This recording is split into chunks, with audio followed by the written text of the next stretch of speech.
এত আয়োজন তোমারই কারণে।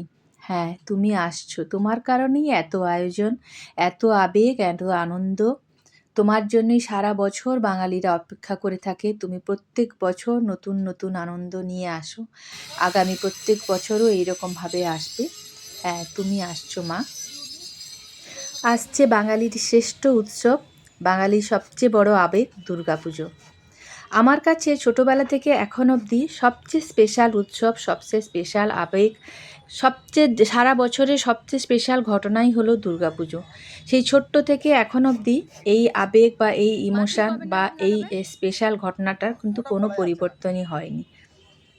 খুব ছোটোবেলায় যখন গ্রামে থাকতাম তখন দুর্গাপুজো ছিল, যবে থেকে গ্রামের দুর্গা মণ্ডপে কাঠামো তৈরি হবে, খড় দিয়ে মূর্তি বানানো হবে, মাটি লেপা হবে, সেই সব পুঙ্খানুপুঙ্খ দেখা। স্কুলে টিফিনের ফাঁকে কিংবা ছুটির পরে গিয়ে হাঁ করে অনেকক্ষণ ধরে দেখা। তখন ছিল এইরকম দুর্গাপুজো। বড় যখন হলাম তখন মূর্তি বানানো দেখতে পেতাম না, কিন্তু প্যান্ডেল যবে থেকে শুরু হতো তবে থেকেই আমি ভীষণ এক্সাইটেড হয়ে পড়তাম। তারপরে আরও বড় যখন হলাম, অন্য রাজ্যে যখন পড়াশুনো করতে গেলাম, তখন দুর্গাপুজো শুরু হতো। রথের পর থেকেই শুরু হয়ে যেত। আমি যেখানে পড়াশুনো করতাম সেখানে রথ স্পেশাল উৎসব ছিল। রথের পর ওদের রথ শুরু হতো আর আমারও দুর্গাপূজার জন্য প্রতীক্ষা, জামাকাপড় কেনা এইসব শুরু হয়ে যেত।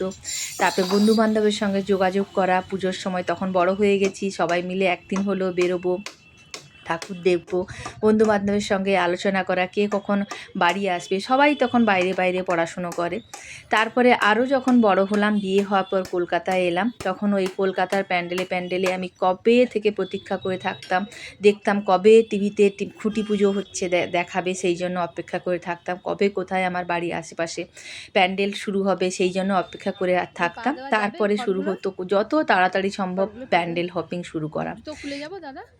এরপর ছানা হওয়ার পরে ছানার স্কুলে চতুর্থী বা পঞ্চমীর দিনই পিটিএম হয়ে স্কুল ছুটি পড়ে যেত। তখন ছানার মায়েদের, বন্ধুর মায়েদের সাথে যতটুকু প্যান্ডেল, যেখানে ছানার স্কুল সেখানে অনেক তাড়াতাড়ি প্যান্ডেল হয়ে যেত, মূর্তিও চলে আসতো। ওইগুলো ঘুরে ঘুরে দেখা, ছবি তোলা। অনেক দিন তারপরে আমি জানতাম না যে আমার বাড়ির পাশে মূর্তি তৈরি হয়। এই মূর্তি তৈরি হওয়া দেখাটা আমার কাছে একটা খুব স্পেশাল ব্যাপার ছিল। সেই ছোট্টবেলা থেকে খুব ভালো লাগতো। এই আস্তে আস্তে মূর্তি তৈরি হচ্ছে, খুব ভালো লাগতো এতে। তো অনেক দিন জানতাম না, তারপর অনেক দিন বাদে জানলাম যে আমার বাড়ির কাছেই মূর্তি তৈরি করা হয়।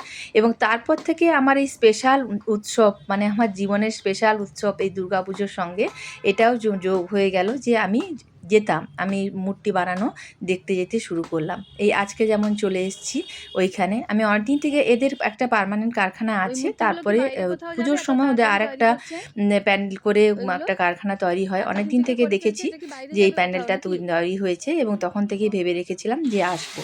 তো আজকে চলে এলাম এখানে। এখানে অনেক নতুন কাঠামোও তৈরি হয়েছে, আবার অনেক জায়গায় খড় দিয়ে মূর্তি তৈরি করা হচ্ছে, নতুন কাঠামো তৈরি হচ্ছে, আবার অনেক মূর্তিতে মাটিও দেওয়া শুরু হয়ে গেছে। তো আমি ওনাদের জিজ্ঞেস করলাম যে কেন এত তাড়াতাড়ি মাটি দিয়ে দিচ্ছেন, এটা কি বাইরে যাবে? তো ওনারা বললেন আমরা অনেক দিন থেকেই আমাদের কাজ শুরু হয়ে যায়, কাজ নভেম্বর মাস থেকে। তো আমার এটা জানা ছিল না, কেন গ্রামে আমি দেখতাম যে এই জুলাই আগস্ট মাসে, যখন ছোট্টবেলায় দেখতাম জুলাই আগস্ট মাস থেকে মূর্তি তৈরি হতো। এবারে আসল ব্যাপারটা জানতাম না, এখন বিশাল ব্যাপার। দুর্গাপুজো মানে বিশাল অনেক কিছু ব্যাপার। তো এখানে অনেক দিন থেকেই তৈরি হয়, অনেক মূর্তি তৈরি হয় বলে আমি জানতাম বৈশাখ মাস থেকে তৈরি হয়, কিন্তু এনারা বললেন যে নভেম্বর মাস থেকে তৈরি হয়। অ্যাকচুয়ালি দুর্গাপূজা মানে শুধু কিন্তু একটা পুজো নয়, দুর্গাপুজোর সঙ্গে কিন্তু অনেক মানুষের রুজি রোজগারও জড়িয়ে থাকে। দুর্গাপূজা মানে কিন্তু একটা বিশাল ইন্ডাস্ট্রি, মানে এর সঙ্গে বিভিন্ন মানুষ, বিভিন্ন জনের মানে ব্যবসা বাণিজ্য অনেক কিছুই জড়িয়ে থাকে দুর্গাপুজোর সঙ্গে।